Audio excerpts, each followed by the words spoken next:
Então vamos dar início, à segunda parte do curso aí na área de paisagismo e floricultura. Nós terminamos aí a parte de floricultura e agora vamos iniciar essa parte do paisagismo. Na verdade, só dando um conceito inicial, o que seria paisagem. Então, paisagem é tudo aquilo que você vê, à sua volta. Ela pode ser natural ou artificial.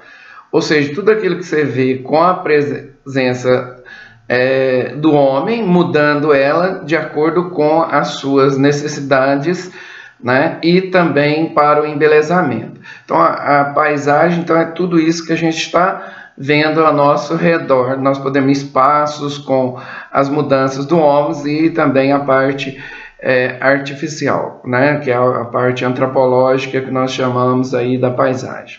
A paisagem iniciou, o paisagismo iniciou com o homem, com a criação do homem. Se diz que o homem, o surgimento do homem surgiu nessa região aqui, do globo. Então não se sabe o local preciso, mas se diz que seria nessa região. Se a gente for pegar então o primeiro jardim mais conhecido aí, é o Jardim do Éden. Então a hipótese é que tenha ocorrido aqui nesse rio que se discute, vamos dizer assim, porque a história não tem relato só da Bíblia mesmo, onde que seria o Jardim do Éden. Então especula-se que seja nessa região aqui do rio Eufrates e Tigre, E o que tinha nesse Jardim do Éden? Então, se a gente for pensar, o Jardim do Éden, ele, pelo menos, os dados que a gente tem, que tinha maçã, E então, que era uma coisa bonita, tinha os animais e tudo.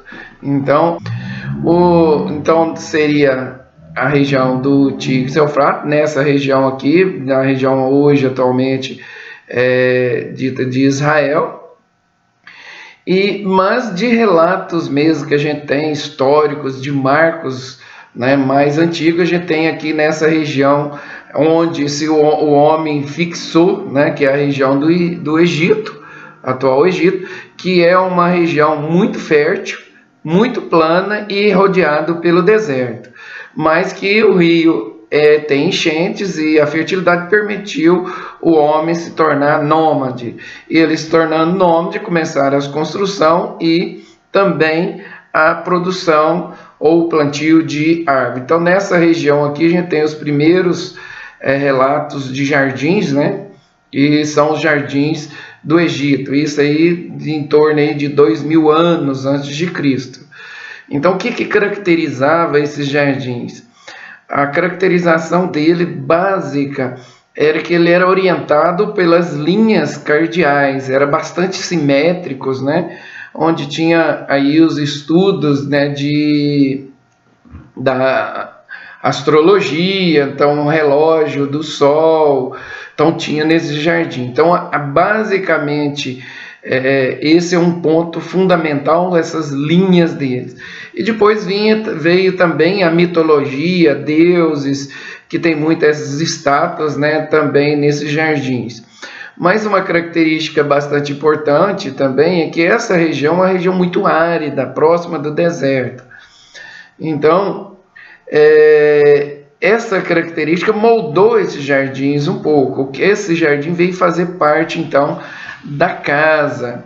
Então, esse jardim integrava a parte de uma produção de fruteiras em si, e tinha normalmente integrado a casa próximo tipo uma piscina, onde criava-se peixe, e era local onde permitia que as pessoas ficassem ali próximo ali, com essa função de refrescar. Mas basicamente esses jardins faziam parte da área de produção. Outra característica muito grande, muito interessante, é que esses jardins eram enormes. Tanto é que veio o nome, que tinha os faraós, os jardins faraônicos, porque realmente eram tudo muito grande. Então era praticamente cercava uma área de hectares, que era a área de produção. Então, basicamente, são jardins bastante simétricos, né, dada a topografia dessa região que é muito plana e norteado pelos pontos cardeais também, e essa característica de planta. Então, basicamente, se for pensar, um jardim bastante completo, né, que já tinha água, tinha plantas, né, só não tinha ainda a questão de flores ainda, né, cercado, protegido, porque era próximo do rio também. Na seguida veio os jardins, né, muito famosos, jardins babilônicos, né, que tinha bastante frutas também, né, com templos também, terraços, né, a água era elevada. Então, o mais famoso desses jardins, né, o jardim de Nabucodonosor, que era o jardim onde se conta, né, uma história que tinha a rainha Samires, né, que não era dessa região, mas quando ele casou, a rainha foi para o castelo Nabucodonosor. Chegando lá, era uma região desértica, né, e muito quente, então temperaturas noturnas muito gelada e durante o dia muito quente, que é o característico de ambientes desérticos. E com isso a rainha, né, começou a ficar triste, né, e Nabucodonosor, preocupado com isso, e perguntou para ela por que ela estava tão triste. Aí ela disse, olha, aqui é um lugar só desértico, né, então era uma coisa mais ou menos parecida com isso. Então, e ela era de uma região que tinha plantas. Então, o que Nabucodonosor falou? Então, vamos fazer um projeto, né? Vamos transformar isso aqui numa área que seja, né, recordando. Então, mandou buscar, fazer canais de água para todo o castelo, vamos dizer assim, né, que era alto. Esses canais vieram a mais pelo que se conta, foram canais de engenharia com mais de 30 quilômetros de distância, e jogou água em torno do palácio todo, e trouxe plantas. E realmente, o que aconteceu? Pelo que conta a história, mudou exatamente o clima, totalmente, virou um clima que é muito mais agradável, né? E realmente viveram para felizes, né, enquanto a rainha Semíramis na Pérsia, né, teve vida. Ou seja, então nós estamos falando aqui há 600 anos antes de Cristo, né? Então, e aí já se trabalhava a questão ambiental, a importância das plantas, da água, né, sobre a influência microclimática. Tá? Então foi um marco muito grande. Existe hoje só as ruínas, né, dos jardins suspensos da Babilônia, né, que depois nas guerras tudo foram destruídos. Mas isso é uma influência muito grande, se a gente for pensar 600 anos antes de Cristo, ou seja, 2.600 anos, onde o clima foi alterado por um jardim. Tá? Então é importante isso, que mais algumas suposições de como que era esse palácio, né, ou os jardins suspensos da Babilônia aí.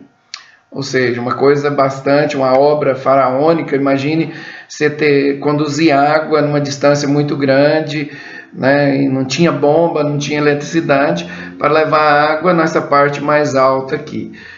Depois nós temos, na sequência, os jardins persas, né, que recebeu a influência muito grande dos jardins egípcios, né, que vinham os canais de água. Só que nesse caso, jardins bastante geométricos também, tá? E que eram cercados também, dado a característica para ter um ambiente bastante reservado. Então essa é uma característica dele, com esses canais aí, que dividia o jardim em 4 partes, né? Que é terra, que era considerado uma área terra, fogo, água e ar. Tá? Então essa era a característica dos jardins persas. Mas foram jardins que influenciaram bastante os vários jardins aí até hoje, né, do jardim dessa região, que ainda tem esses canais, né? E tem uma área reservada também para descanso, né? Então são jardins, as construções, né, no final dos jardins. Então essa característica dos jardins persas, e nós temos ainda jardins famosíssimos aí, né? Que no caso aqui nós temos aqui a influência que entrou desses jardins aqui para a Índia, né? Que nós temos o famoso jardim aí, o Taj Mahal, né? E tem o jardim que tem essa influência dos jardins persas também, tá? Depois nós temos os jardins gregos, que da Grécia Antiga, que na verdade tem uma influência, apesar de ter influência dos jardins do Egito, que são os mais antigos, só que a topografia não permitia, né, o homem dominar a natureza. Então começou nós termos aqui uns jardins que tinha que obedecer à natureza, ou seja, começaram nesse jardim da Grécia aqui, são jardins, né, voltando um pouquinho para as jardinais e as formas naturais do relevo, que não daria para estar mexendo. Então começou a voltar um pouquinho para a natureza. É um marco muito importante desses jardins, né, gregos aqui, dada essa característica da Grécia ali. Mas tem influência, começou a mudar com esses jardins da Grécia também, porque inicialmente a gente tinha jardins voltados aí com a produção, a horta em si, que tinha as olivas, as oliveiras, as flores também começaram a fazer parte dos jardins da Grécia. Foi um primeiro marco que é voltando para a natureza e o uso da ornamentação em si nos jardins, além das fruteiras em si. E esse jardim da Grécia também, ele começou a ter uma característica de fazer parte da casa. Como a coisa começara a ornamentação em si, começar a dar valor em relação à fruticultura, eles começaram a ter esses jardins, os jardins internos, que fazia parte da casa agora em si, com a função, inclusive, mais direcionada à ornamentação do que à horticultura ou à fruticultura. Então, o marco da Grécia é exatamente esses jardins integrando a casa, né? Aqui até mesmo o Jardim Acrópole, onde o jardim já começou a fazer, mesmo tendo aí, aqui no caso, a Acrópole de Atena, na Grécia, esse jardim vinha incorporar esse ambiente aqui como adorno, não exatamente fruteiras, mas com a finalidade ornamental ali do jardim, né? Depois nós vimos aqui o jardim já turco, né? No caso as mesquitas, que aí nós começamos a ter, já começa um pouquinho aqui no caso da Grécia, né? A construção ter imponência, né? Ou seja, as obras de engenharia, e o jardim integrar então a construção. Isso um marco muito grande aqui nos jardins da mesquita, onde a construção altamente imponente, e o jardim é que vai estar integrando, né, a essa construção, que é um marco desse jardim. Depois, saindo desse contexto da construção, nós voltamos um pouquinho agora, entrando também, que são jardins bastante antigos, mas são os jardins japonês e chinês, né? A característica agora, veja, nós saímos de um jardim onde o homem interferindo no meio, né, que era mais importante a fruticultura, depois nós entrando na obra, e aqui nós temos um outro jardim japonês que é totalmente voltado para a natureza. A característica dos japoneses e chineses é que os monges procuravam, né, ambientes retirados, né, ambientes tranquilos, né, para contemplação, né? Então, esses ambientes eram ambientes que traziam uma paz muito grande. Então, os jardins japonês e chinês, ele resgata toda a natureza, voltar totalmente para a natureza, os elementos da natureza, e esses locais onde os monges ficavam, normalmente tinha eles colocavam lanternas, lugares para eles ficarem ali, né? E, normalmente era com ambientes que tinham som voltados para sons da água, barulhos da natureza em si. Então essa é a característica voltada totalmente para a natureza, direcionado para a natureza, bem diferente dos outros jardins. Então essa influência desse jardim aqui, ela é marcante também, que vai influenciar nos elementos onde nós vamos trabalhar nossos jardins. Então nos jardins japoneses e chineses, esses elementos da natureza ou o natural, ele é importante que seja resgatado. E a influência é exatamente essa influência dos, vamos dizer assim, os ambientes onde esses monges ficavam. E exatamente esses monges que contemplavam e tudo, que começaram com o desenvolvimento, a tecnologia.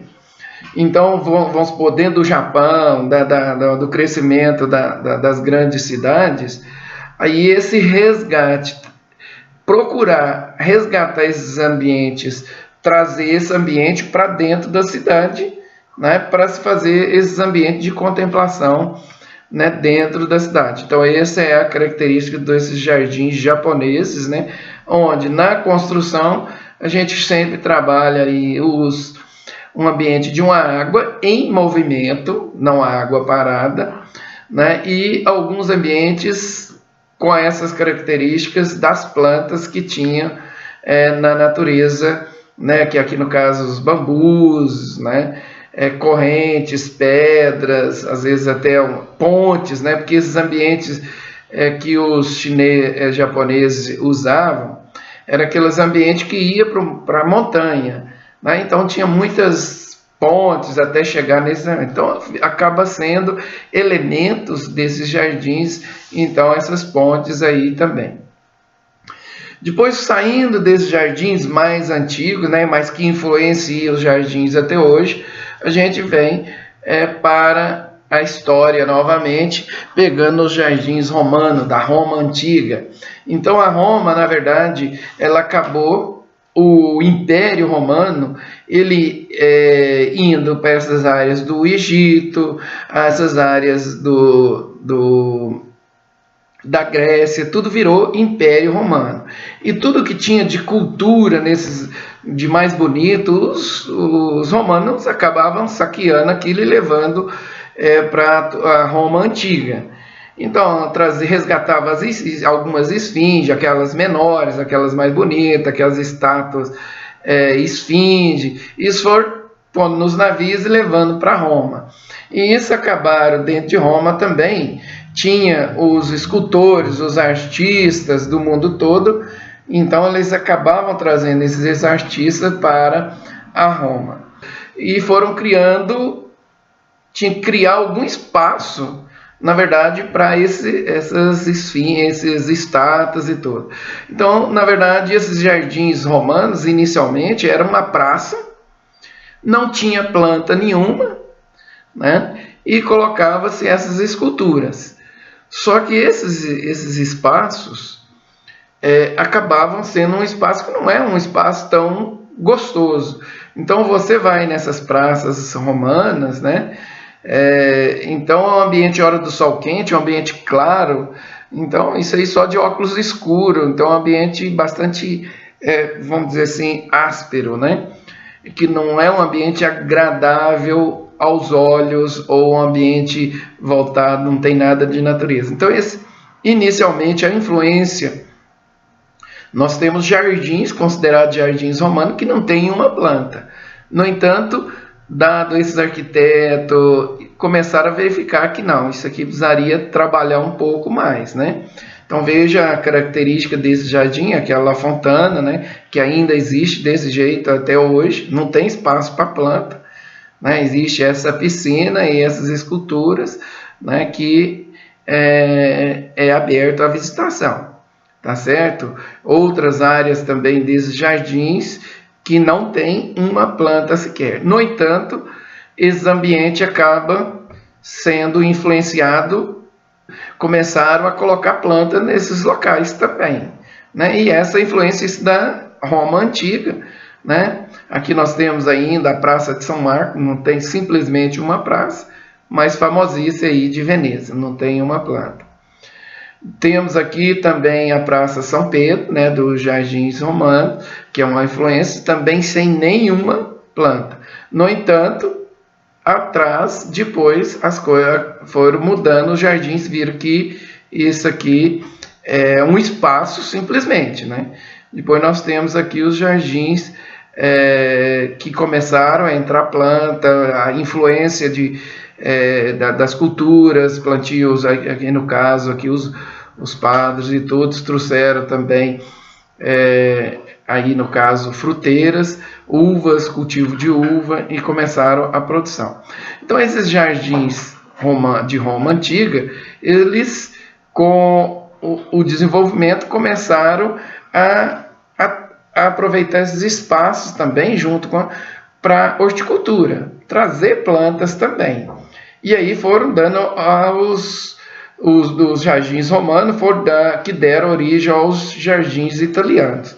Então os jardins italianos, onde tinha aquelas aquelas estátuas e todas, começaram a colocar árvores, né? Viram que esses espaços que tinha as estátuas, para virar um espaço agradável, seria interessante que colocasse sombras.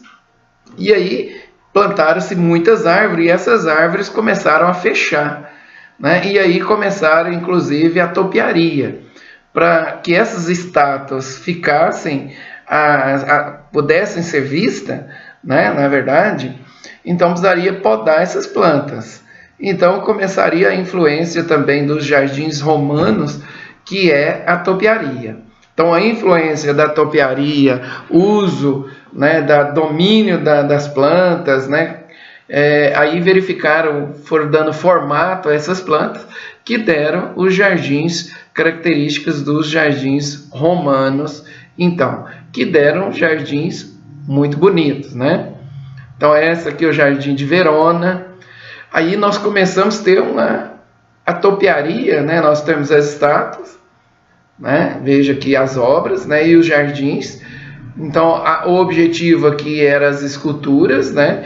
Mas acabaram que a parte de jardinagem, quando você olha nesse jardim, você acaba vendo o jardim, não vendo as estátuas. Depois é que você vem a ver as estátuas aqui. Então começaram a ser jardins italianos, né, em si, né, que é a característica dos jardins italianos, que deram influência depois os próximos jardins que nós vamos ver também.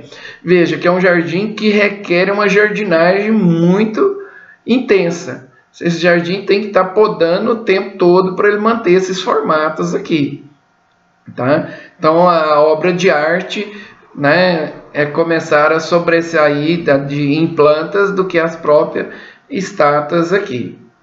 Mas tem eles também, esse jardim, outra influência também é os pergolados, isso também começaram essas áreas, praças, né, começaram a verificar essa influência das plantas, né? Então nós temos ainda vários barzinhos onde a influência desses pergolados sobre, aí no caso pergolado até com plantas ornamentais, não só videiras e tudo. Mas aqui são áreas altamente jardins que ficaram protegidos porque eram cercados, né, para proteger essas estátuas, né? Existe, isso aqui é um jardim até hoje, belíssimo, né? Mas são protegidos, que foram resgatadas as áreas que mantiveram, não foram destruídas quando Roma foi atacada e sobreviver aí por jardins italianos, se tornou a Itália, né? Então aí começaram a ter esses jardins fechados novamente, tá? Então a influência dos jardins romanos, aí tem vários jardins com essa influência. Aí nós temos aqui as áreas de Roma, na verdade, onde foram destruídas, né, que tem o jardim que mantém, né, uma natureza, e as ruínas em si. E depois vindo na sequência, né, dos jardins italiano, vieram os franceses, que tinha muitos artistas também, né? Os franceses começaram a desenvolver bastante a parte de engenharia, ou seja, a sobreposição do homem sobre a natureza. Então, o homem dominando a natureza, então começaram a criar praças onde o homem, a área fazia terraplanagem e tudo para as construções, e o jardim ia fazer parte daquelas construções ali. Ou seja, nós temos aqui a dominância da engenharia sobre e da obra de arte sobre a natureza. Foi o que impera sobre os jardins franceses. Essa dominância ela vem, né, no Museu de Louvre e tudo, nas áreas, as praças novamente, e depois com as construções, né, aí das grandes praças, né, onde praticamente passava-se, acertava o terreno. Nós tínhamos obras de artes, né, nós tínhamos muitos artistas que estudavam cores, e começaram as obras de artes no jardim. Então o jardim seria, de uma parte mais alta das construções, você reproduziria obras de artes de quadros, né, que é uma das características desses jardins, e aí começaram o estudo de cores, combinações de cores. Isso é muito importante nos jardins de cores, e as formas também desses jardins, né? E aí a gente começa esses jardins que tem combinações de cores e de formatos que são bastante característicos. Então veja bem, esses jardins são jardins para ser visto de pontos altos, né? Então aqui onde você tira a foto, ou de um palácio e tudo, você vê todo o jardim. Depois nós temos a característica dos jardins, desses jardins aqui em todo o mundo, né? Inclusive no Brasil.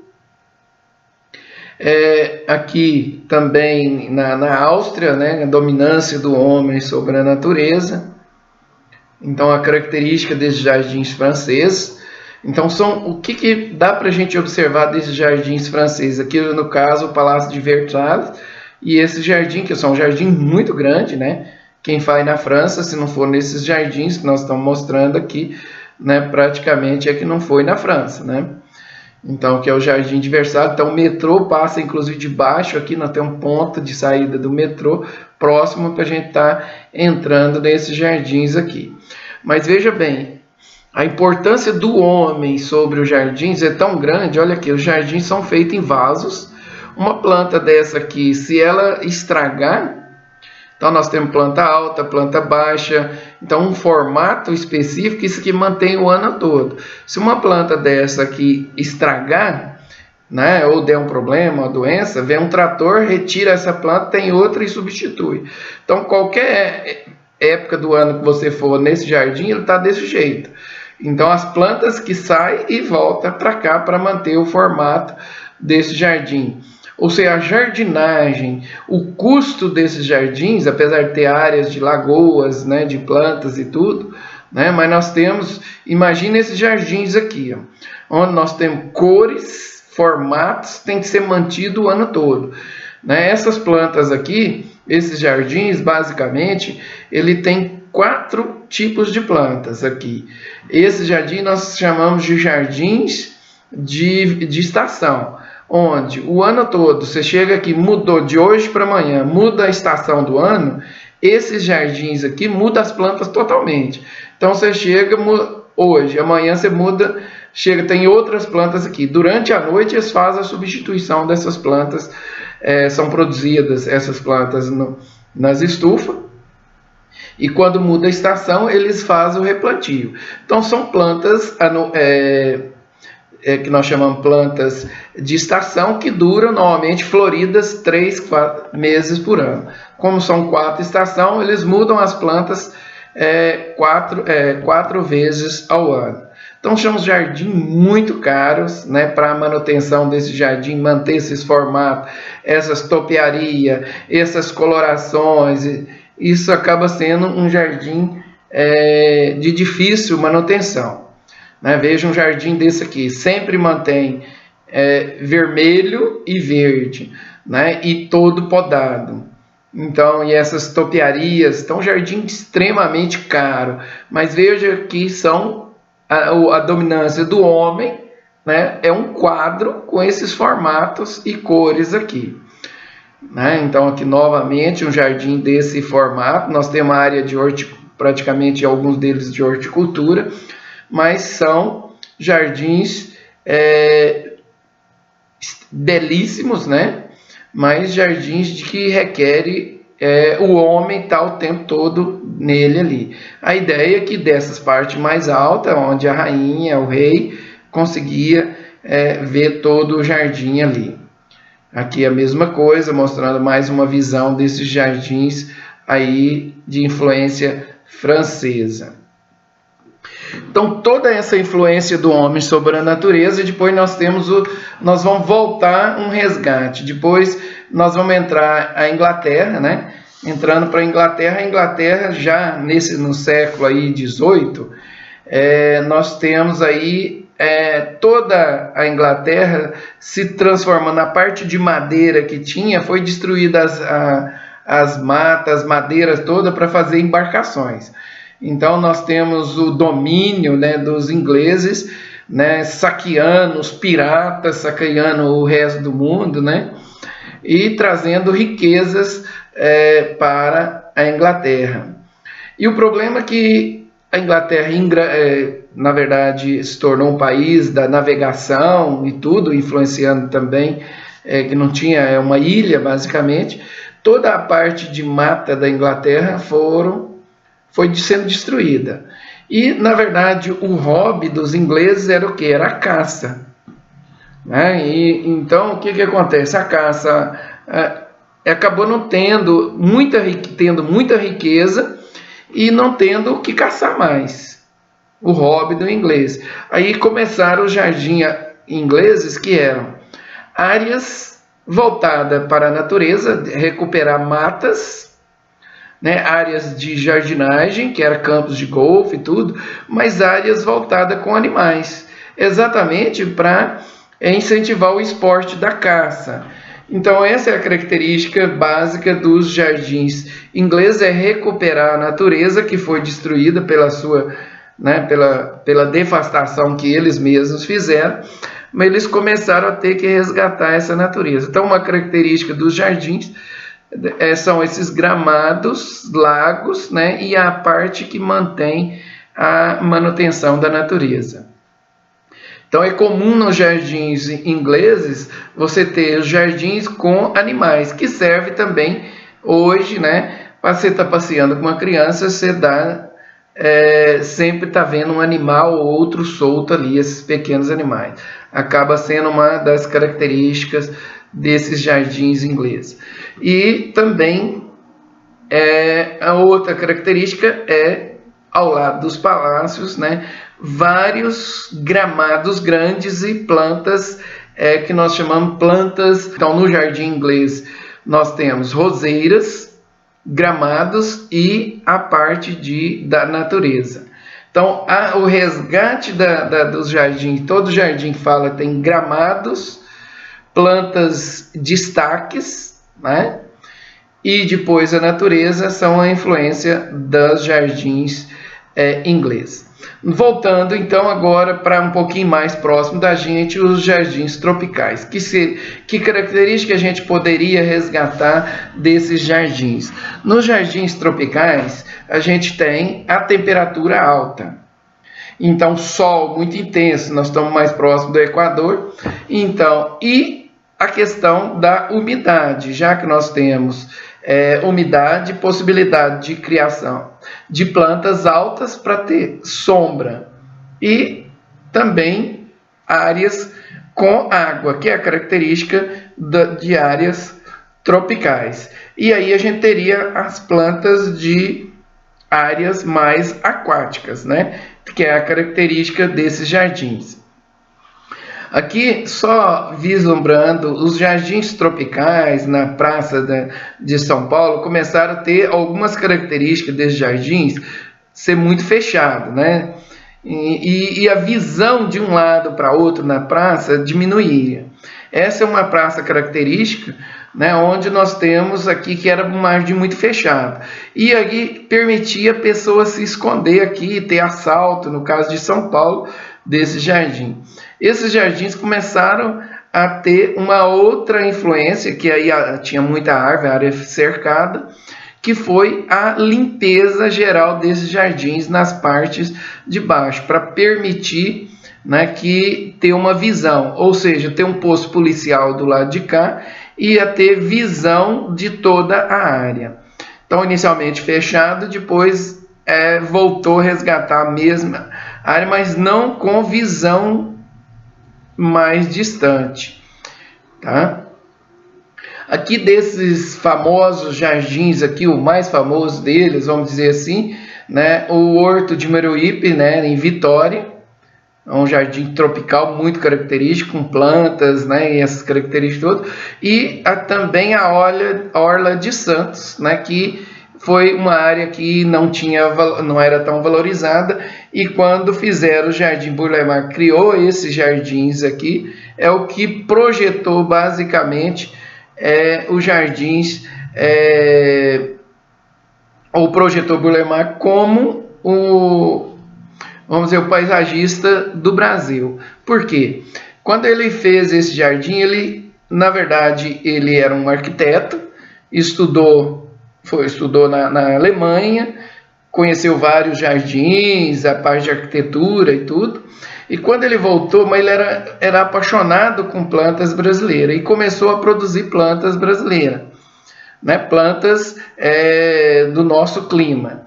E a característica desse jardim que ficou famoso é que ele utilizou aqui exatamente plantas brasileiras, né? E quando ele utilizou essas plantas da flora brasileira, o jardim ele ficou mais fácil de fazer manutenção, que os primeiros jardins com influência francesa que fizeram, italiano, que o pessoal viajava para a Europa e queria reproduzir, trazia plantas exóticas para fazer os jardins.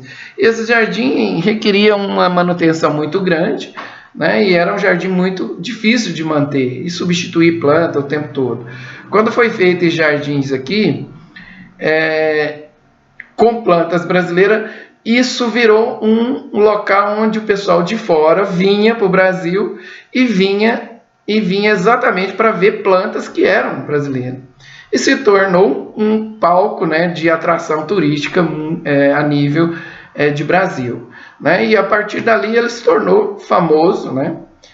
Fazendo aí o Aterro do Flamengo, que é a mesma característica, utilizando plantas da flora nacional. E essa influência do jardim, ela foi para vários outros locais. Então aí vieram as praças, né, aqui no passeio público aqui de Curitiba. Essa é uma característica dos nossos jardins, onde tem água e muita árvore e sombra para que as pessoas possam caminhar. E a característica de ter essa visão, dada a nossa característica de Brasil, com possibilidade de assalto, né, que acabou dando essa característica aos nossos jardins aqui também. Então aqui mais uma característica dos jardins ou os jardins tropicais. Tá? Então a água, parques, né, e muita sombra e plantas brasileiras. E também com a política, né, nós tivemos aí os coretos que acabaram entrando aí nessas praças e tudo, que era o local sombreado, ter uma área, né, onde os políticos pudessem estar conversando. Uma outra característica aqui dos jardins que a gente pode observar, e eu chamo a atenção aqui, olha as raízes dessas plantas. Então é comum, às vezes, as pessoas colocarem plantas nos pés das árvores. Não faça isso, isso é um crime aos nossos olhos como paisagista. Veja bem, olha a característica, a beleza dessas raízes lamelares aqui, dessas árvores. Aqui é o local onde uma criança pode vir, abraçar a árvore, subir, andar. Então a árvore, a natureza é feita dessa forma. Então isso aqui é um poste de luz, não é uma árvore, que aí você coloca planta quando você quer proteger o ambiente, né? Mas no caso de árvore, palmeiras, isso aqui nós chamamos que é a beleza natural, né? Se você colocar alguma planta aqui, você vai mesclar as características dessas plantas.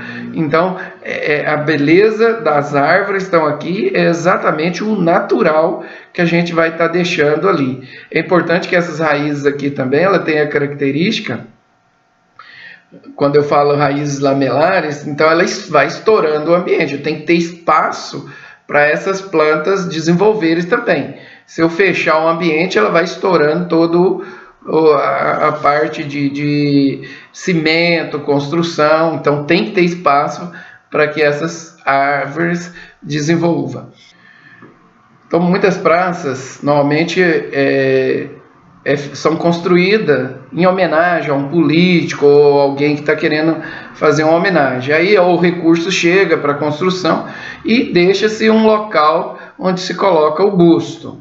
Então, normalmente, nesse local, você não pode colocar plantas que venham atrapalhar a visão. E, normalmente, a gente tem uma visão distante que aviste tanto a entrada da praça quanto do outro, que consiga visualizar aquilo que você está querendo chamar a atenção. Ou seja, é considerado um ponto de atenção, ou tem que ser, né, já que é uma homenagem a alguém ali.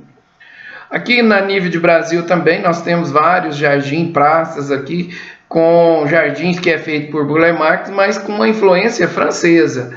Então aqui nós temos aqui o jardim sobre a laje, na sede do Banco Safra em São Paulo, onde, para você ver esse jardim, isso aqui é um desenho, uma obra de arte, né? Então é domínio do homem sobre a natureza, e coloca-se algumas plantas também, né? No caso aqui, Burle Marx, ele trabalhava esses elementos também, ou movimentos, né? Que ele tinha conhecimento de arquitetura também, mas e trabalhava as plantas do Brasil. Nós temos no Brasil também aqui influência, né, dessas praças, tipo aqui de Ouro Preto, Tiradentes. Nós temos essas praças que não tem uma planta sequer também, né, influência aí dos portugueses que vieram para cá, né, que tinha essa característica daqueles jardins mais antigos, tradicionais. No caso aqui depois nós temos as igrejas que mantiveram a parte natural, mas veja bem, a própria natureza, aqui o relevo que não permitia também se construir nada, por isso que manteve a natureza. Aqui também esses movimentos aqui no calçadão de Copacabana, isso aqui é uma influência que nós devemos chamar, né, que é dado movimento aqui dos jardins, com a influência dos jardins franceses dentro dos nossos jardins aqui. Mas que é importante, essas influências é o que dá, nós temos essas ondulação, né, dá sentido a um jardim, a uma visão diferente do ambiente.